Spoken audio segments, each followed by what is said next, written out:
दादा और जवान पोता। एक छोटे से खेत में एक जवान लड़का और उसका दादा मिट्टी खोद रहे थे। वे मिट्टी को पलट रहे थे, उसकी गांठों को तोड़ रहे थे ताकि मिट्टी उस वर्ष की बुवाई के लिए अच्छे से तैयार हो सके। उस काम में काफ़ी कड़ी मेहनत थी, लेकिन उनके सभी प्रयास एक अच्छी फसल प्राप्त करने के लिए आवश्यक थी। बूढ़ा आदमी अपने 70 की उम्र में भी अच्छी तरह से कड़ी मेहनत कर रहा था। हाँ, थकान से वो काफ़ी हद तक हाँफ रहा था।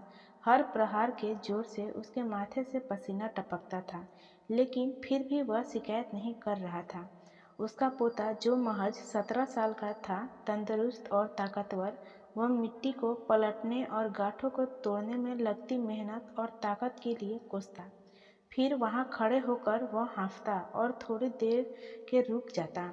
थोड़ा आराम करने के बाद एक बार फिर से काम शुरू करने से पहले शिकायत करता। थोड़ी देर बाद युवा पोता देखता है कि उसके दादाजी ने जितना काम कर जमीन को तैयार किया, वह खुद ने की तैयारी की जमीन से बहुत ज़्यादा है।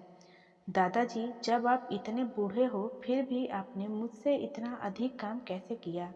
पोता अपने दादा से पूछता है।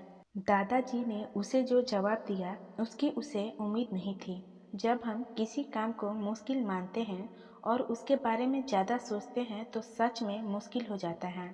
और हम बिना सोचे जब उसे करते हैं और करते ही रहते हैं तो वो आसान हो जाता है। पोता थोड़ा अचंभित हो जाता है, इसलिए दादाजी अपनी बात जारी रखते हैं।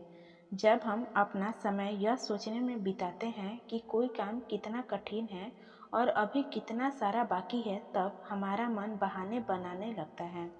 इन सभी चीज़ों के बारे में सोचना अपने स्वयं के विचार में बवंडर में फंसना ही उस समय को हमारे लिए बहुत ज़्यादा कठिन बना देता है। इसलिए समझदारी इसी में है कि हम वास्तविक रूप से पहली बार में शारीरिक कार्य किया जाए।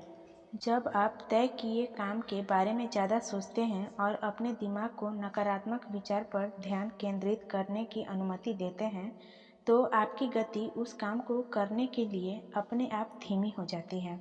अगर आपको किसी भी काम के दौरान सकारात्मक बनाए रखना चाहते हैं, तो आपको तुरंत उस काम को शुरू करना चाहिए। और अगर देखना और सोचना है, तो जितना आप आगे बढ़े, यानी कि जितना काम आपने अच्छे से ख़त्म कर लिया उसे देखें, न कि जो बाकी है उसे।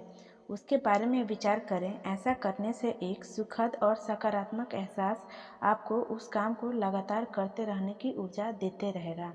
दोस्तों, जीवन में किसी भी काम को लगातार करना या किसी राह पर सफलता मिलने तक बिना रुके चलते रहना इतना भी आसान नहीं होता। लेकिन आप लोग निराश मत होइए, क्योंकि अगर समय समय पर हम प्रेरित होते रहें तो यह काम भी आसान हो जाता है।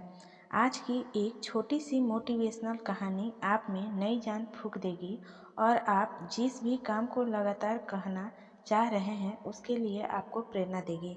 आशा करती हूँ कि आपको ये कहानी पसंद आई होगी। इस कहानी पर आपकी क्या राय है, हमें कमेंट करके ज़रूर बताइए। कहानी पसंद आई हो तो लाइक और शेयर करना बिल्कुल भी ना भूलिए। चैनल पर नए हो तो चैनल को सब्सक्राइब जरूर कीजिए। कहानी सुनने के लिए आपका बहुत बहुत धन्यवाद।